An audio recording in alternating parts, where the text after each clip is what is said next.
Hello everyone and welcome to Azam Shah Weekly and welcome to the part 3 of creating the budgets application.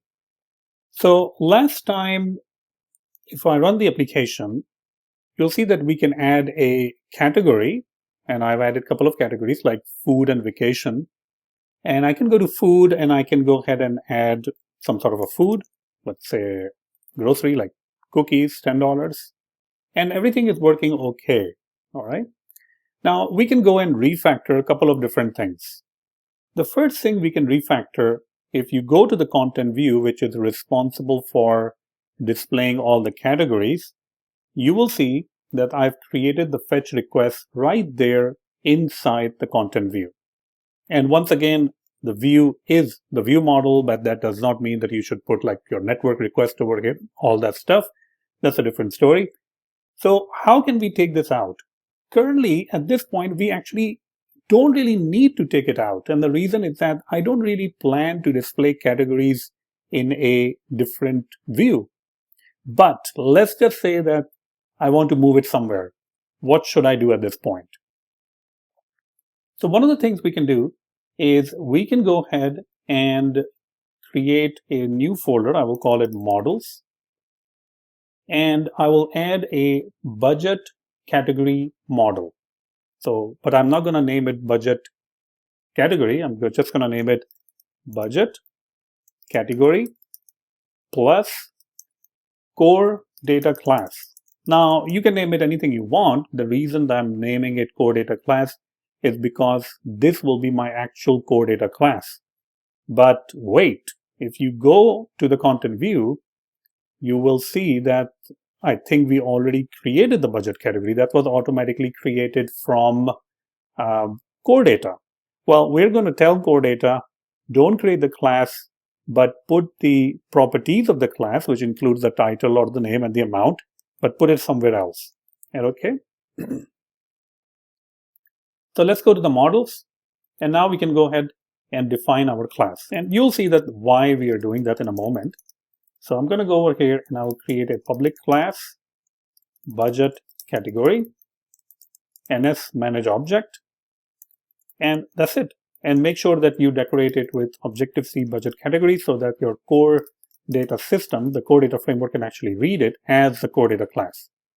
Now, if I build this, it's going to tell me that, well, you can't really do that because the budget category class has already been automatically created by core data for you. So now we need to go and tell core data that, hey, you know what? Don't create the budget category class. We are going to take care of it. And so if you want to create the properties of the budget category, just put it in the extension or for Objective-C, it will be categories. So let's go to the budget model. I'm going to select budget category. As you can see, I'm selecting it over here. And let's see what options do we have. In the code generation option, which is right there, you can see that it is set to class definition. So what this is saying, this is telling core data that, hey, I'm going to create this entity called budget categories, and it will have these attributes like name and amount. And go ahead and create a class for me, and that class will contain the properties like name and amount, which will be string and double. And it will also have a property called transactions, which will be NS set.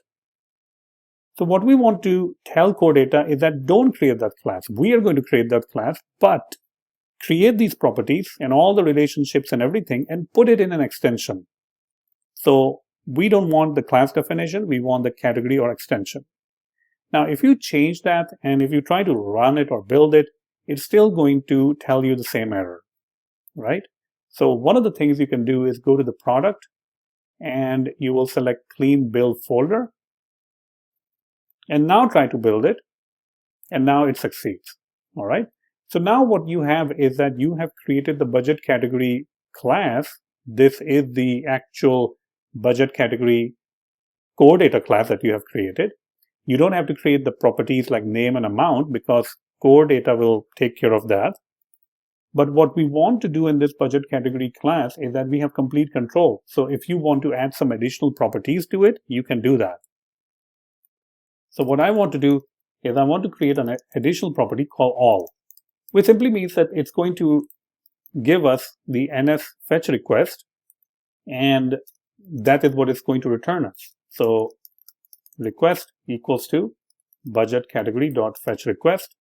We can go ahead and set the sort descriptors also. So we'll say NS sort descriptor key. Now, which key that we want to sort? I'm going to say name in ascending order, and then we will go ahead and return this request. So now what we have done is that we have created a static property all that will be available on the budget category, and that is going to return you the NS fetch request, which is the same exact thing that you were doing inside your content view, which is right over here. So this means that we don't really need to do all of that stuff. We can kind of like replace most of it. All right. So the question is, well, what do we do? How do we replace it? Let's go ahead and just replace the whole thing for time being. I'm just going to replace some part of it actually. Here we go. So now we have replaced the fetch request property wrapper. It's gone. And let's go ahead and add it again. So I'm going to say fetch request. And now we need to pass in the fetch request, right? So for the fetch request, I can simply say budget category dot all, because that is going to return you that particular NS fetch request anyways. And that makes it a little bit more reusable. If you have a different view where you want to, get all the categories, then you can simply say budget category dot all, and that's going to return you all of that stuff. Great. So that part is done. Now let's move our focus to our budget detail view, because in the budget detail view, what we ended up doing is we were using a list to display all the transactions. And although for our application it's okay, but it's always a good idea to create a reusable component or a reusable view. So it will be a nice idea that if we move this list somewhere else into a more of a reusable component.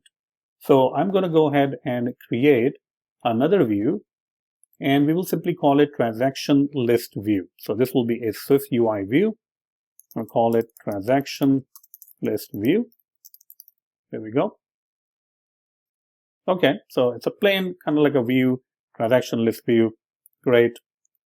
Now, for the transaction list view, if you look at this in the budget detail view, all it needs is the transaction array, meaning an array of transactions. So we can go to our transaction list view and we can create a property called transactions, which is an array of transactions. Simple. We can go ahead and also update the transaction list view previews and pass in some transactions. If you have some transactions, you can create it. I'm just going to pass it empty array, which means I won't be able to see the transaction in my preview. That's fine. Next up, let's go back again to our budget detail view, and we can copy this part and paste it right here. Obviously, we don't really have anything called transactions array, so this will be replaced by transactions. And the other part is just going to remain the same. So now what we're going to do is, instead of using a list over here, we can use a transaction list view. So transaction list view and passing in the transactions. Transactions, actually it's called transactions array. So we're just going to pass transactions array. And that's the only change we're going to make. And let's go ahead and run this now. Okay, so let's go to food. And we have burgers, Coke, cookies. I'm just going to add one more thing. Let's say ice cream. And amount, let's say $5. Add. And now you can see that, well, it is displaying. I mean, the ice cream over here is working. Transactions are being added and they're reflected over here.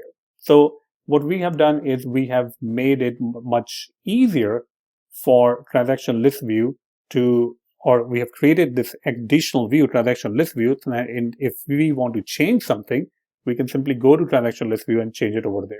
All right. Let's go stop this for time being. And it would be a nice idea to display something else over here also. So I'm going to go ahead and put it in the edge stack. And let's add a spacer. I mean, each transaction does have an amount, so probably we can go ahead and display that amount. So I can say transaction.amount as NS number. And for formatter, I can use the number formatter dot currency. Okay, so we're just going to display the currency. Okay, let's go ahead and run it. Let's see if we can see the amount. Okay, $50, $100, $200, that's good. One other thing that would really help us is if we can show somewhere probably over here the transactions total. So 200 plus 50 will be 250 plus 10 will be 260. So somewhere over here, maybe we can display 260 so that we know that these transactions total up to be 260. All right. Again, for this kind of thing, we can always go back to our budget core data class. And if you want to return the transaction total, we can probably create a property over here. So I can say transactions total, and this will be double. Okay. Now we already have access to the transactions because that is an set. Okay. So we can definitely use that part also if we want to. So first thing we're going to do is we're going to go ahead and get the transactions equals to transactions, which is an set. We're going to unwrap it. If there's a problem unwrapping, then we can't really do anything. We're just going to return 0 for you. There are probably no transactions in there, or there's a problem. Next step, we are going to convert this transactions to array. Now, we don't really have a function which is like a to array, which is going to convert the NS set to an array. So let's go ahead and create that function also. So I'm going to say transactions array, which will be transaction. There we go. Now, we still need to create this to array function, and that will be part of the extension. So I'm just going to go ahead and create the extension for NS set because transactions are NS set. NS set plus extensions. Let's go ahead and create it. Great. I already have the code over here, so I'm just going to go ahead and paste this code, which works on a generic NS set, or to array takes a generic type that you want to do. And let's go back now. So hopefully now it will be able to convert that. Once we have the transactions array, it will have all the transactions, so we can call reduce on it. And we will get some sort of a result over here, so we'll call it result. And we will call this a transaction. The final thing we need to do is to add the result to the transaction amount, so transaction.amount, and making sure that you return the result of the reduce. All right, so now we have created an additional property called transactions total, and this particular property is going to allow us to display something. All right. So our next step would be to go back to our budget detail view and try to see that if we can display that. So I'm going to go back over here to our budget detail view right here. And in the budget detail view, we can display it anywhere we want. So I'm just going to go ahead and say over here, transactions. So, well, we have to do something else over here, I guess, because the transactions are in budget category. So I'm just going to say transactions total as NS number. And again, for the formatter, we're going to use the number formatter dot currency. Now you can go ahead and make it like kind of like in the center and bold and all that stuff. That's fine. There we go. Okay. Let's go ahead and run this and see that if it displays us the total. So that is 260. That's great. And what about if I add a new transaction? So if I add a new transaction, this is for probably for vacation. Should have. So I'm going to say airfare, and let's say $200. And now it's saying 460. All right. Now, what about deleting the transactions? How can we delete the transactions? I mean, right now we can't really do anything. It would be good if we are able to delete a transaction. We want to reuse this transaction list view, so it's not really a good idea to delete from within the transaction list view. So it's always a good idea to expose these as closures or functions. So I'm going to go ahead and say on delete. And when you're deleting, you're going to pass in the transaction. It's not going to return you anything. And we will need to update this part also, because now it takes one more argument. Now we don't really care that much about this, so we're just going to go ahead and do like something like this. And in order to delete, we will have to replace our list with a for each. So I'm going to replace it with for each. And I'm going to also use a list. But the reason that I'm using for each is for each does have an on delete modifier. And this can allow us the opportunity to delete something. All right. So using this modifier, I'm going to get the index. So index.first, else nothing, else return. And then we can call on delete and simply pass in the transactions and then the index of the transaction. Okay. All right. So let's go back to our budget app. And over here, now we have to work on that how we can call the delete function. So let's go ahead and update that. We will get the delete. That will probably give us a transaction. So we can do something like this. This is giving us the transaction. That's the transaction that we actually want to delete. And you can create a remove function or anything you want. That's perfectly fine. I'm just going to go ahead and say view context.delete the object that I want to delete, which is the transaction. And now I can go ahead and delete it. Okay. Now it might be a good idea to move it into a separate function over here. Again, if you're working on a large application, it might be a good idea to move it into like the budget category and all the, or like transaction class and all that stuff, or a core data manager. Right now, I'm just going to delete or remove it or pass it to a private function, and we will call it remove transaction. Remove transaction, where you can pass in a transaction, which is transaction. View context dot delete the transaction, and then we have to make sure that we are saving it. Okay, catching. Again, the catch, you don't really want to print the error. I mean, you want to display the error, so work on it. I mean, you can display the error on the user interface. Now we can go over here and we can try to call remove transaction and passing in the transaction. Oops, it actually failed, and we need to call it with a try. Perfect. Let's go ahead and run it, and let's see that if it now deletes the transaction or not. So I'm going to go to vacations, and what about if I delete the food? You can see that the amount is also updating, so that is great. The other thing that I want to do is what if I am adding a transaction? All right, so I think we have already done adding the transaction, but let's go ahead and say that if we are adding the transaction, I'm going to say food over here, which is, let's say, $50, adding a transaction, and you can see it's working fine now. All right.